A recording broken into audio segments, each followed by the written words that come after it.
Voilà, donc suite à ces explications sur le pied, sur l'intérêt de ce travail-là, on va mettre ça en pratique maintenant.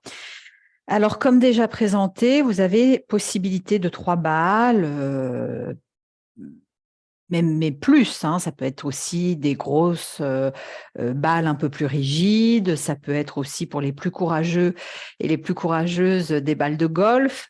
Mais on va dire que grosso modo, on a à peu près cet échantillonnage-là. Donc la balle de tennis qui sera plus ou moins rigide, les balles type de massage qui sont plutôt souples, et vous avez, moi, je considère que c'est le plus exigeant, hein, avec la balle de golf, la balle en liège.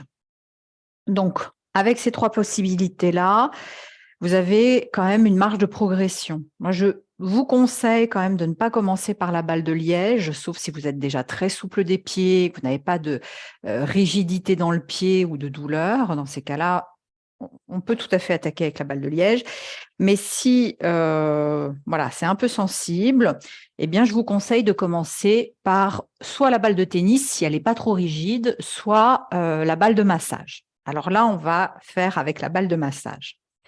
Donc, on commence toujours par un Tadasana, c'est-à-dire vraiment la posture debout, posture d'ancrage, les pieds parallèles. Les pieds parallèles, attention, sur leur bord externe et non pas sur leur bord interne, hein. La différence se situe là, vous voyez, là, je suis parallèle sur les bords externes. Et si je mets mes pieds parallèles sur leur bord interne, je serai un peu en ouverture, donc un peu en avachissement. J'aurai beaucoup plus de mal en ayant mes pieds parallèles sur leur bord interne à tenir mon aplomb. Donc, si je me mets maintenant de profil, si je mets bien mes pieds largeur de hanche parallèles sur leur bord externe, vous allez voir que je suis dans mon aplomb. Si vous me regardez de profil, l'oreille est au niveau de la hanche, qui est au niveau de la malléole externe, hein, donc de l'épaule aussi. Donc, si je commence en dehors de mon aplomb, l'exercice sera vraiment pas agréable et vous serez en dehors du but recherché. Donc, pieds parallèles sur leur bord externe. Je suis bien dans mon aplomb. Donc, j'ai du poids sur mes talons. Comme évoqué tout à l'heure, les orteils sont naturellement invités à s'allonger. Et je transfère le poids de mon corps sur la jambe gauche. Donc, je déplace mon bassin sur ma jambe gauche. Je pousse dans ma jambe gauche pour décoller mon pied droit. Et je glisse mon pied droit sur la balle. Alors, les mains, vous voyez, les bras, vous pouvez les occuper. Plutôt que d'avoir les bras ballants, où là aussi, on sera invité à une sorte de relâchement. Ce qu'il faut bien comprendre dans le fait d'avoir l'appui sur cette jambe gauche, c'est que c'est une poussée qui va vous redresser. Non pas vous redresser en sortant la poitrine, ce qui serait en fait un leurre, mais en poussant bien dans votre talon et dans votre gros orteil, dans la boule du gros orteil, vous allez sentir une tonicité naturelle qui empêchera le bassin de partir vers l'avant et comme je l'appelle, un peu de se glisser dans le canapé. Vous voyez, ce réflexe de manque de tonicité dans la jambe, donc je demande à mon bas du dos de faire tout le travail. Donc, il faut vraiment résister à ça en plantant bien cette jambe, de la boule du gros orteil jusqu'au pli de l'aine externe. Donc, ça fait une diagonale. Si vous observez bien, si vous ressentez bien, eh bien, c'est cette diagonale qui vous permet de tenir debout et de pouvoir faire ce que vous voulez avec la jambe droite. Là, on commence donc la série d'exercices, comme vous voyez, avec rotation interne et rotation externe de la hanche. Vous voyez, je fais glisser mon pied caresse la balle, hein, il n'y a pas du tout de force ici. Ici, c'est plutôt très souple. Tout l'engagement est sur la jambe d'appui. Et évidemment, ce qui va être intéressant, vous voyez, je fais exprès de mettre mes mains, c'est qu'on ne laisse pas le bassin, vous voyez, suivre le mouvement de la jambe droite. Si je fais ça, c'est que je ne suis pas dans mon aplomb ici. C'est que j'essaie de m'agripper aux orteils, comme vu tout à l'heure. C'est que je glisse le bassin vers l'avant, comme vu juste avant. Donc, si je garde bien la poussée de ma jambe dans le sol, que j'observe cette diagonale, eh bien, je vais pouvoir libérer ma hanche droite et en faire un peu ce que je veux. Et puis après, on peut passer à des cercles. Des cercles. Alors, pensez que c'est la hanche qui dessine plutôt que le pied. Sinon, vous aurez envie de faire ça. Vous voyez, il ne va pas se passer grand-chose. Alors qu'on cherche plutôt à décrire des mouvements amples et souples. Donc, des cercles, quand je fais, je ne sais pas moi, entre 10, 15 cercles dans un sens, et bien après, j'essaie de faire une dizaine de cercles dans l'autre sens. Mais vous voyez, je reste toujours sur mes rails. Je ne suis pas en train d'amener ma jambe vers l'extérieur. Sinon, j'ai perdu mon aplomb ici. Et le but de ces exercices-là, c'est de renforcer la tonicité, d'avoir un aplomb le plus juste possible. Et puis, si vous maîtrisez bien, attention, c'est graduel. Donc, si vous maîtrisez bien les exercices précédents, vous pouvez ensuite essayer de dessiner des 8. Mais encore une fois, avec la hanche. Vous voyez, c'est ma hanche qui dessine des 8 verticaux. Évidemment, ici, ça va vouloir bouger beaucoup plus. Donc, c'est très, très, très exigeant. C'est très exigeant. Normalement, vous sentez votre cuisse travailler très fort, votre psoas aussi, sans doute, et le grand fessier, qui aide à maintenir l'aplomb pour travailler l'équilibre ici. Vous sentirez aussi vos chevilles, bien sûr. Et puis, on essaie de faire des 8 dans l'autre sens ensuite. Évidemment, c'est plus dur. Si vous maîtrisez déjà le premier exercice, vous pouvez passer au second. Si vous maîtrisez le second, vous pouvez terminer par les 8. Mais ça ne sert à rien de vouloir faire des 8 si déjà les petits allers-retours comme ça sont difficiles. Voilà. Et puis, une fois qu'on a dessiné, on a fait sa marge de progression, eh bien, toujours avec le même pied, là je me mets de profil pour bien expliquer, je glisse la balle en dessous des coussinets, pas sous les coussinets, mais en dessous, c'est-à-dire vraiment la jointure coussinet-orteil. Et ma jambe arrière va pousser les hanches vers l'avant. Mes 2 talons sont au sol, comme vous voyez, je ne décolle pas mes talons. Et c'est ma jambe arrière qui pousse les hanches vers l'avant, ce qui fait que ça va me faire une extension de la hanche gauche. Je me remets de face.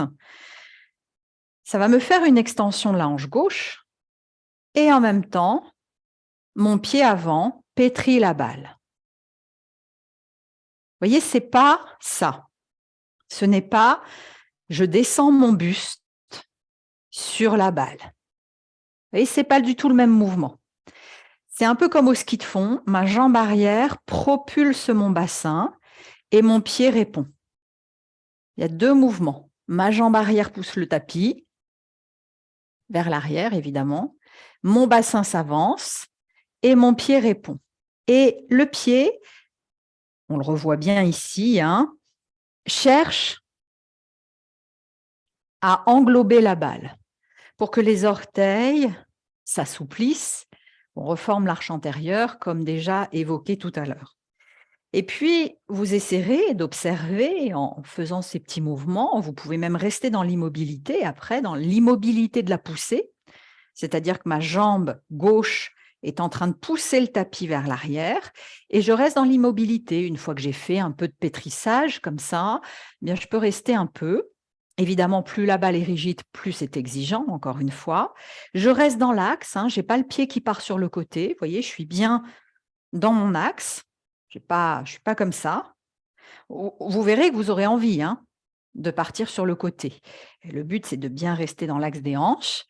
Et puis, vous observez peut-être que vos métatarses, donc les têtes de métatarses, les boules qui sont au-dessus des orteils, on les voit plus ou moins. Évidemment, on va voir la tête de métatarse du gros orteil, peut-être celle du 5e, mais est-ce que les 3 au milieu, on les voit? Voilà, le but, c'est d'essayer de les faire ressortir et ça voudra dire qu'il y ait vraiment un arche antérieur qui se reforme dans une espèce d'arrondi, voyez, naturel, que l'on a plus ou moins perdu. Et puis, vous revenez dans votre aplomb, vous observez vos 2 pieds, ils n'ont pas du tout la même couleur, ils n'ont pas la même texture, c'est très différent. Peut-être que le pied qui a travaillé est plus fin, plus oxygéné. Il n'a pas du tout la même couleur que la jambe de l'aplomb. Et puis, vous observez, peut-être que vous sentirez que votre pied droit est beaucoup plus allongé, beaucoup plus léger au sol. C'est normal après l'exercice que l'on vient de faire. Et puis, quand vous vous sentez prêt, eh bien, transfert de poids sur la jambe droite. Je pousse dans ma jambe droite, parce que sinon, je vais avoir envie de faire ça. Transfert de poids. Et puis, je vais avoir du mal à décoller sans perdre l'équilibre. Et du coup, je vais chercher l'équilibre. Vous voyez, je vais, oups, ben oui, mais parce que je n'aurais pas poussé dans cette jambe d'appui. Donc, je transfère le poids, mais je pousse. J'aime bien utiliser l'image du bâton de pèlerin pour décoller. Et du coup, je n'ai pas de déséquilibre. Et je me méfie de l'envie, petit à petit, de pousser le bassin vers l'avant et du coup, d'être complètement décalé de mon aplomb. Le poids de mon corps est fait pour être sur le calcanéum. Les orteils ne sont pas faits pour réceptionner le poids du corps. Ils sont faits pour nous aider à marcher et ils doivent au contraire se délier. Or, ils ne peuvent pas se délier si on ramène du poids dessus. Et c'est comme ça, entre autres, qu'ils se déforment, type hallux valgus, quintus valgus. Bon, il y a une part aussi génétique, bien sûr, mais malgré tout, ce travail-là vous aidera à retrouver un pied qui fonctionne naturellement grâce à votre aplomb. Donc, on refait le même exercice. Rotation interne, rotation externe. Mon pied est très léger. J'ai mes épaules à l'horizon, le regard le plus possible à l'horizon, mes hanches parfaitement symétriques.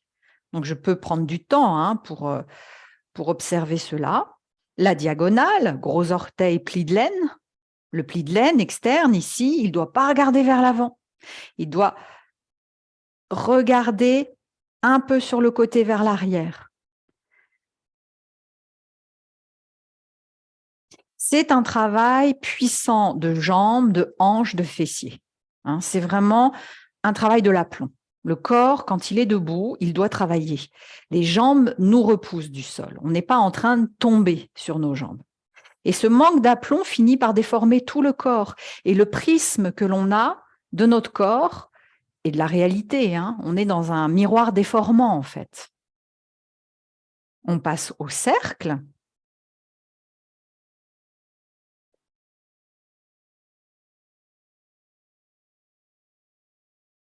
Toujours en imaginant faire ces mouvements avec la hanche et non pas avec le pied. Vous aurez plus d'amplitude, ce sera, je le répète, plus exigeant. N'ayez pas peur de cette exigence. Au début, elle va beaucoup vous fatiguer, mais au bout d'un moment, vous prendrez le pli de cette exigence posturale. Et puis des 8, toujours en isolant bien les deux hanches. Dans l'autre sens, peut-être.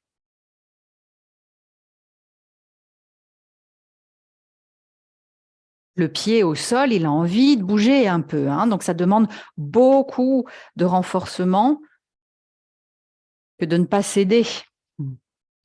Et puis, de la même manière, alors là, je vais rester dans ce sens-là pour que vous voyez un peu les deux côtés. Je glisse mon pied sur la balle, la ligne en dessous des coussinets.